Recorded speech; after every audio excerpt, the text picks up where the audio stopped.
أعوذ بالله من الشيطان الرجيم. بسم الله الرحمن الرحيم. وسيق الذين اتقوا ربهم إلى الجنة زمرًا حتى إذا جاءوها وفتحت أبوابها وقال لهم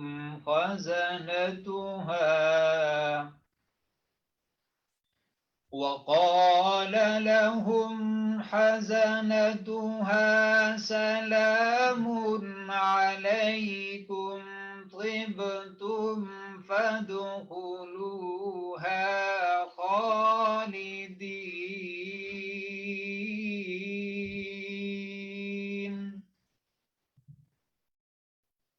وقالوا الحمد لله الذي صدقنا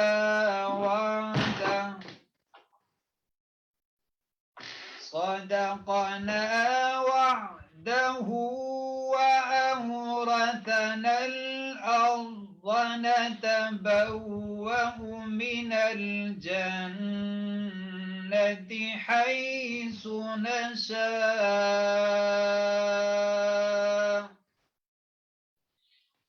فنعم أجر العاملين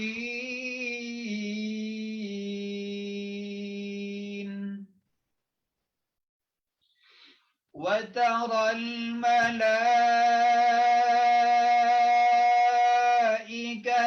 حافين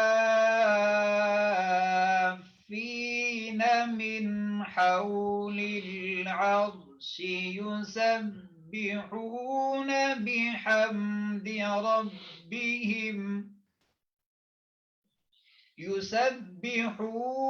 بحمد ربهم وقضي بينهم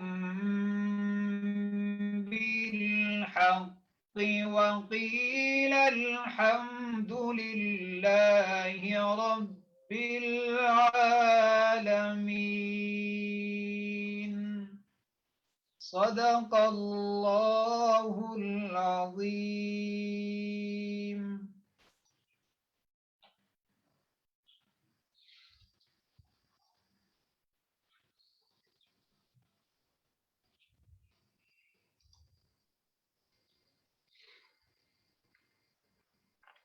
کچھ اپنا درد غم دے دو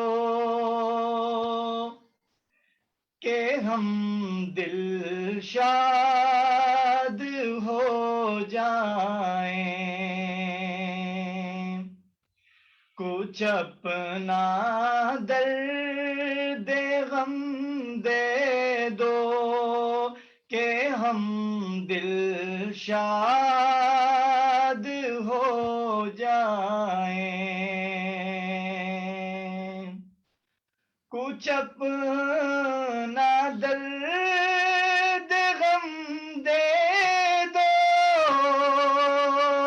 کہ ہم دل شاد ہو جائیں تم اپنی قید میں لے لو کہ ہم آزاد ہو جائیں تم اپنی قید میں لے لو کہ ہم آزاد ہو جائیں اگر ایک ایک کر کے ہم محبت سیکھ لیں ان کی اگر ایک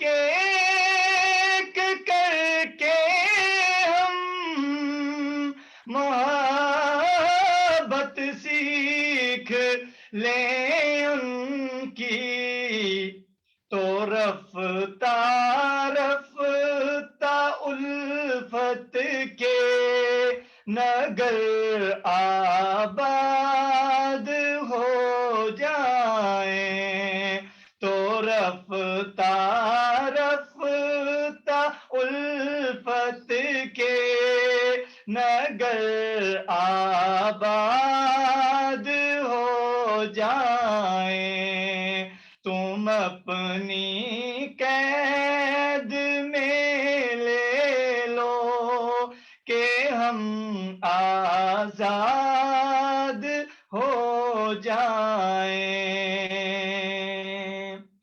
نہ پوچھو پھر دل برباد کی آبادیاں تائب،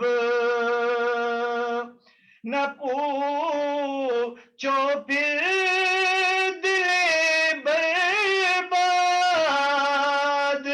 کی آبادیاں تائب، دل برباد میں آ کر جو وہ آباد ہو جائیں، دل برباد میں آ کر جو وہ آباد ہو جائیں، کچھ اپنا درد غم دے دو کہ ہم دل شاد ہو جائیں، تم اپنی قید میں لے لو کہ ہم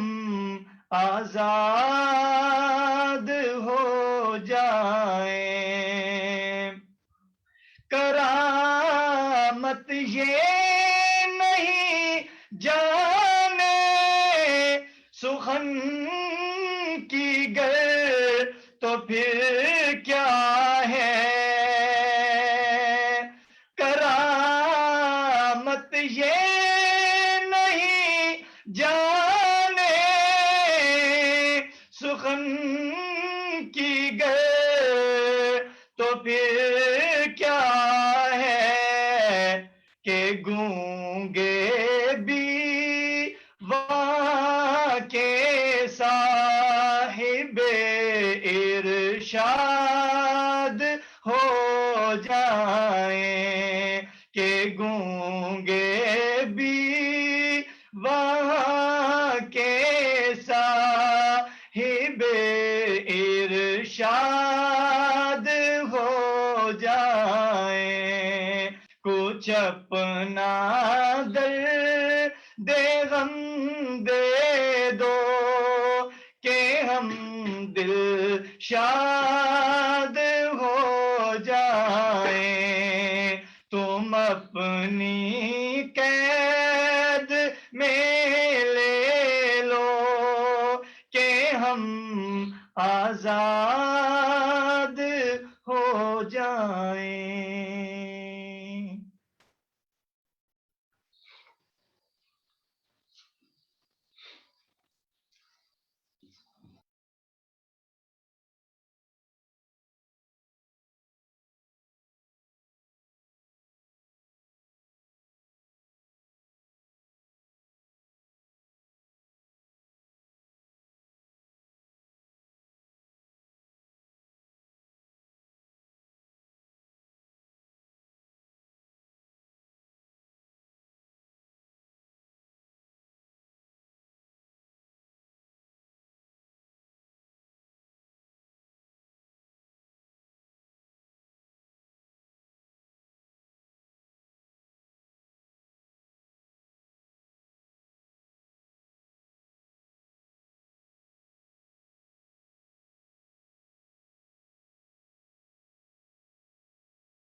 الحمدللہ وحدہ والصلاة والسلام علی من لا نبی بعدہ اما بعد فاعوذ باللہ من الشیطان الرجیم بسم اللہ الرحمن الرحیم ان عدت الشہور عند اللہ 12 شہرا فی کتاب اللہ یوم خلق السماوات والارض منها 4 حرم عن ابی بکرۃ رضی اللہ تعالی عنہ عن النبی صلی اللہ علیہ وسلم قال ان الزمان قد استدار كهيئته يوم خلق السماوات والارض اللهم صل على محمد وعلى آل محمد كما صليت على ابراہیم وعلى آل ابراہیم انك حمید مجید اللهم بارك على محمد وعلى آل محمد كما باركت على ابراہیم وعلى آل ابراہیم انك حمید مجید۔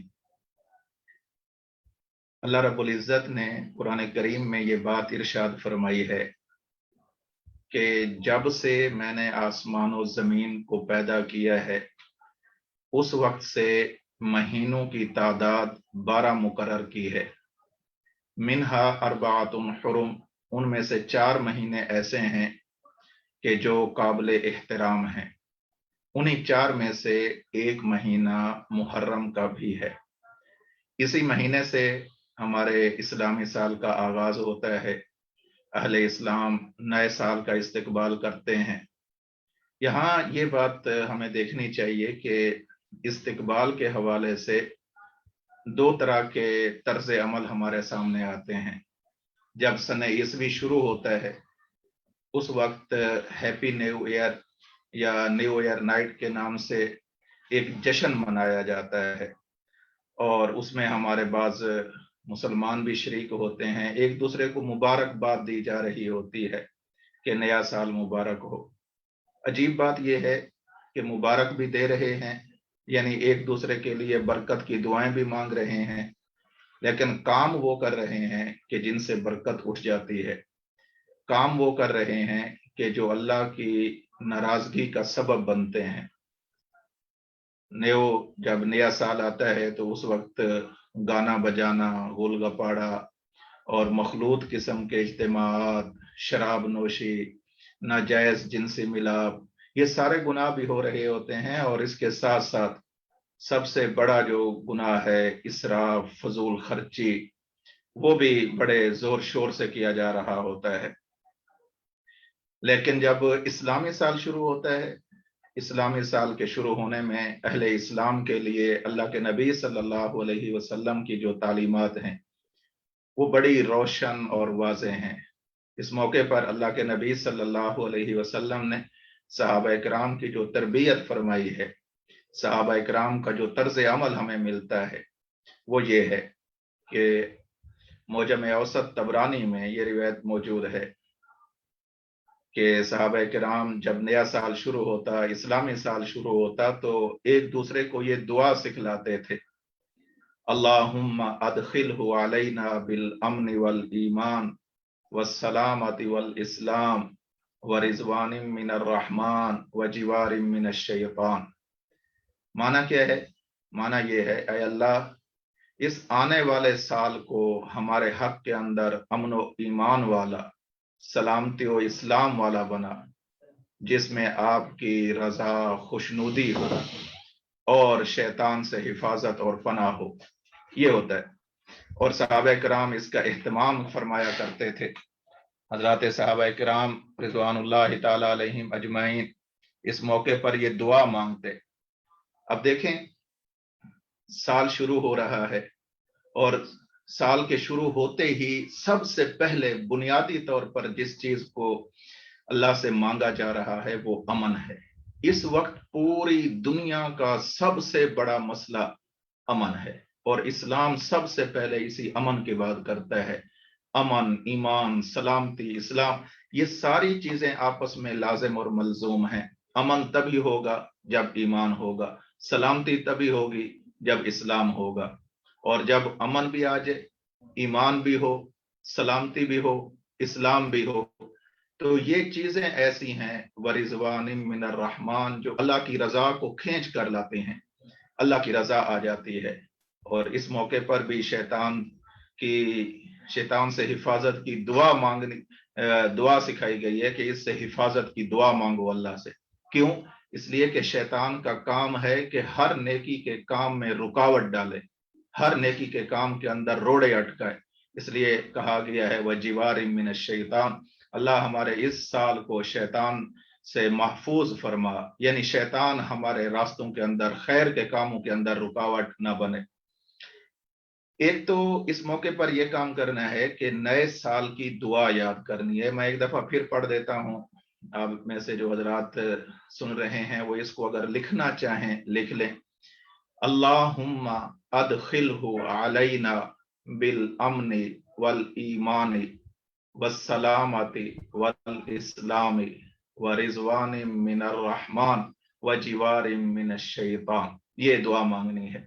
یہ نئے سال کے آغاز پر مانگی جانے والی دعا ہے۔ اور دوسرا، اسلام کی تعلیمات میں ہمیں یہ ملتا ہے کہ جو ہی کوئی نیا اسلامی مہینہ شروع ہو، اس کا جو چاند دیکھیں تو اس وقت بھی ایک دعا مانگنی ہے۔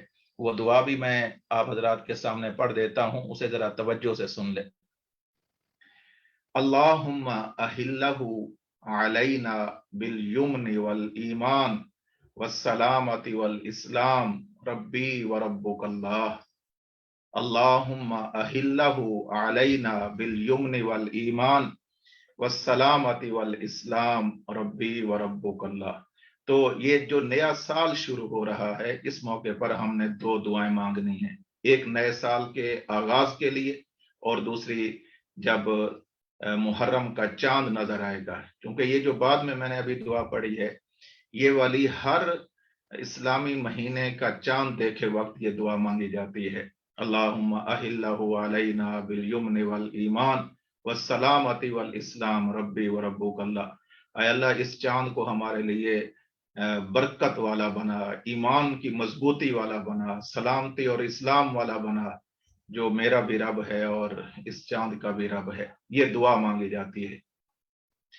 جیسے مسلمانوں کی عبادات اپنی ہیں، مسلمانوں کے معاملات اپنے ہیں، عقائد اپنے ہیں، اخلاقیات کا دائرہ اپنا ہے، اسی طرح مسلمانوں کی تاریخ بھی اپنی ہے، ان کی تقویم بھی اپنی ہے، ان کا یوں کہہ لیں کہ اسلامی کیلنڈر بھی اپنا ہے۔ اور یہ جو اسلامی تقویم ہے یہ کب شروع ہوئی، کہاں سے شروع ہوئی، پس منظر کیا ہے؟ واقعہ یہ پیش آیا کہ 21 ہجری میں حضرت عمر رضی اللہ تعالی عنہ کا دور خلافت چل رہا تھا۔ حضرت عمر رضی اللہ تعالیٰ عنہ کے سامنے ایک دستاویز لائی گئی، اس میں جو بات لکھی ہوئی تھی، اور وہاں تاریخ کے خانے میں لکھا ہوا تھا شعبان۔ اب یہ شعبان تو لکھا ہوا تھا، لیکن اس کا سن نہیں لکھا ہوا تھا، سال نہیں لکھا ہوا تھا کہ آیا یہ گزشتہ شعبان کی بات ہو رہی ہے، موجودہ کی ہو رہی ہے، یا آئندہ کی ہو رہی ہے۔ یہ بات کہیں پر بھی موجود نہیں تھی۔ حضرت عمر رضی اللہ تعالی عنہ نے حضرات صحابہ کرام رضوان اللہ تعالی علیہم اجمعین کو جمع فرمایا اور کہا کہ مجھے اس بارے میں اپنی اپنی آراء سے نوازو کہ ہمیں اپنا اسلامی سال کیسے شروع کرنا چاہیے، اس کا کسی اہم واقعے سے ہم نے اس کو جوڑنا ہے، وہ کیا ہونا چاہیے۔ صحابہ کرام رضوان اللہ تعالی علیہم اجمعین نے مختلف آراء دی ہیں، 4 قسم کی مجموعی طور پر آراء سامنے آئی ہیں۔ نمبر 1، اللہ کے نبی صلی اللہ علیہ وسلم کی ولادت والا جو سال ہے وہاں سے اسلامی سال کا آغاز کیا جائے۔ نمبر 2، اللہ کے نبی صلی اللہ علیہ وسلم نے جس سال میں اعلان نبوت فرمایا ہے، یعنی سن بعثت نبوی، اس کو بنیاد بنایا جائے۔ نمبر 3، اللہ کے نبی صلی اللہ علیہ وسلم نے جب مکہ مکرمہ سے مدینہ طیبہ کی طرف ہجرت فرمائی ہے، سن ہجرت، اس کو بنیاد بنایا جائے۔ اور چوتھی رائے یہ پیش کی گئی کہ اللہ کے نبی صلی اللہ علیہ وسلم کی جس سن میں وفات ہوئی ہے، اس سن کو اس کی بنیاد بنایا جائے۔ یہ چند آراء سامنے تھی۔ حضرت عمر رضی اللہ تعالی عنہ نے ان میں سے ہجرت والے سن کا آغاز فرمایا ہے، ہجرت والے سن کو منتخب فرمایا ہے، اور اس کی وجہ بھی سمجھ میں آتی ہے۔ ہجرت سے پہلے اسلام اور مسلمان نہایت مظلوم، اسلام کے نام لیواؤں پر ظلم، تشدد ان کا جینا دھوبر کر دیا گیا تھا، بہت مشکل حالات پیش کر دیے گئے تھے۔ پھر ہجرت سے اسلام کے شباب کی ابتدا ہوتی ہے، ظلم و تشدد کا خاتمہ ہوتا ہے، اسلام کو یوں کہہ لیں پھلنے پھولنے کا موقع ملا ہے، اس کی اشاعت اور غلبے کے دن شروع ہوئے ہیں۔ تو یہ سن ہجرت نبوی جو ہے یہ حد فاصل ہے، اس وقت اسلام اپنے جوبن پر آ رہا تھا، تو نیک فالی اسی میں تھی کہ اسے شروع کیا جائے اور سن ہجرت نبوی ہی سے اس کا آغاز کیا جائے۔ یہ تھا کہ اسلامی سال کا آغاز کب ہو، یعنی ہجرت سے ہو، ولادت سے ہو، بعثت سے ہو، وفات سے ہو۔ ان میں متفقہ طور پر یہ رائے منظور کر لی گئی کہ ہجرت نبوی کو بنیاد بناتے ہیں۔ اب دوسرا مسئلہ یہ تھا کہ اسلامی سال کا آغاز کس مہینے سے کیا جائے، اس بارے میں بھی صحابہ کرام رضوان اللہ تعالی علیہم اجمعین کی آراء سامنے آئیں، وہ بھی مختلف ہیں۔ ظاہر سی بات ہے کہ جب مشورہ طلب کیا جا رہا ہے تو ہر بندہ اپنی رائے دے گا، اس لیے مختلف آراء ہو گئی ہیں۔ ایک رائے یہ تھی کہ اس کا آغاز محرم سے کیا جائے جیسے عرب کا دستور چل رہا ہے۔ دوسری رائے یہ تھی کہ اس کا آغاز ربیع الاول کے مہینے سے کیا جائے۔ تیسری رائے یہ تھی کہ اس کا آغاز رجب سے کیا جائے، اور چوتھی رائے یہ تھی کہ اس کا آغاز رمضان المبارک سے کیا جائے۔ حضرت عمر رضی اللہ تعالی عنہ نے فرمایا کہ اس کا آغاز محرم سے کرتے ہیں، اور اصحاب سیر نے، سیرت نگاروں نے یہ بات لکھی ہے کہ اگرچہ اللہ کے رسول صلی اللہ علیہ وسلم نے ہجرت والا عمل وہ شروع کیا ہے ربیع الاول کے اندر، لیکن اس ہجرت کا ارادہ آپ نے محرم میں فرما لیا تھا۔ ہجرت کا جو ایک منظم منصوبہ تھا وہ محرم میں تشکیل پا گیا تھا، تو سن ہجرت نبوی کا جو آغاز کیا گیا وہ محرم کے مہینے سے کیا گیا۔ اسلام سے پہلے مختلف قسم کے جو تقویم ہیں، کیلنڈر ہیں، وہ موجود تھے۔ جو لوگ تھے وہ کسی خاص واقعے کو دیکھ کر اپنے سالوں کا آغاز کیا کرتے تھے۔ بکرمی سن چلتا تھا، عیسوی سن چلتا تھا، جنگ بسوس جب ہوئی تھی تو اس سے آغاز کیا کرتے تھے۔ اسی طرح عام الفیل تھا، تو اس طرح کے واقعات سے یہ آغاز کیا کرتے تھے۔ لیکن اسلام نے کسی جنگ سے اس کی بات شروع نہیں کی، کسی غیر معمولی واقعے سے اس کی بات شروع نہیں کی، بلکہ اسلام نے اس کے لیے ہجرت سے اس کی بنیاد کو شروع کیا ہے۔ کیوں؟ اس کی وجہ یہ ہے، ہجرت والا لفظ یہ ہجرہ سے ماخوذ ہے، جس کا معنی یہ ہوتا ہے کہ ایک حالت کو چھوڑ کر دوسری حالت کو اختیار کر لینا۔ گویا اللہ کے رسول صلی اللہ علیہ وسلم نے بھی اس بات کو واضح فرمایا ہے کہ المہاجر من حجر الخطایا والذنوب، حقیقی ہجرت وہ ہوتی ہے، حقیقت میں مہاجر کہلانے کا مستحق وہ ہے جو محض وطن نہیں چھوڑتا بلکہ گناہوں والی زندگی کو چھوڑ دیتا ہے، گناہوں والی زندگی کو چھوڑ کر نیکیوں والی زندگی کو اختیار کرتا ہے۔ تو اس میں یہ نیک فالی تھی کہ ہم اپنا جو سابقہ زندگی گناہوں والی زندگی ہے اس کو چھوڑ کر ہجرت، یعنی اب اللہ کی فرما برداری والی زندگی ہم نے گزار رہی ہے، تو اس کے اندر یہ نیک فالی تھی، اس لیے اس سے اس کا آغاز کیا گیا۔ ویسے بھی اگر ہم دیکھیں تو ہمیں یہ بات سمجھ میں آتی ہے کہ اسلامی سال میں مہینوں کا مدار چاند پر ہوتا ہے، اور چاند پر احکام شریعت کا مدار ہوتا ہے۔ میں چند ایسے بہت اختصار کے ساتھ مثالیں ذکر کرتا ہوں۔ دیکھیے کہ محرم کے اندر احکام عاشوراء ہیں، 9ویں اور 10ویں کا، یا 10ویں اور 11ویں محرم کا روزہ رکھنا ہے، 10ویں محرم کو عاشوراء کو اپنے اہل و عیال پر وسعت کرنی ہے۔ اس کا تعلق چاند دیکھنے کے ساتھ ہے، اس کا تعلق جنوری فروری کے ساتھ نہیں ہے۔ پھر جب شعبان کا مہینہ آتا ہے اس کے اندر 15ویں جو رات ہوتی ہے اس کی وہ شب برات ہوتی ہے، یہ بھی معلوم ہوتی ہے تو چاند سے معلوم ہوتی ہے۔ پھر رمضان کا مہینہ آتا ہے، یہ بھی چاند سے معلوم ہوتا ہے۔ رمضان المبارک میں لیلۃ القدر آتی ہے، یہ بھی چاند سے معلوم ہوتی ہے۔ لیلۃ الجائزہ جسے شب عید کہا جاتا ہے۔ پھر ذوالحج کے اندر یوم عرفہ آتا ہے، عیدین کے دن آتے ہیں، عید الفطر، عید الاضحیٰ۔ پھر یہاں پر تکبیرات تشریق پڑھنی ہے، 9 ذی الحج سے لے کر 13 ذوالحج کی عصر تک، ان کا تعلق بھی چاند کے ساتھ ہے۔ قربانی کرنی ہے 10، 11 اور 12 ذوالحج، ان کا تعلق بھی چاند کے ساتھ ہے۔ نفلی روزے رکھنے ہیں ایام 20 کے، ہر مہینے کی، قمری مہینے کی، اسلامی مہینے کی 13,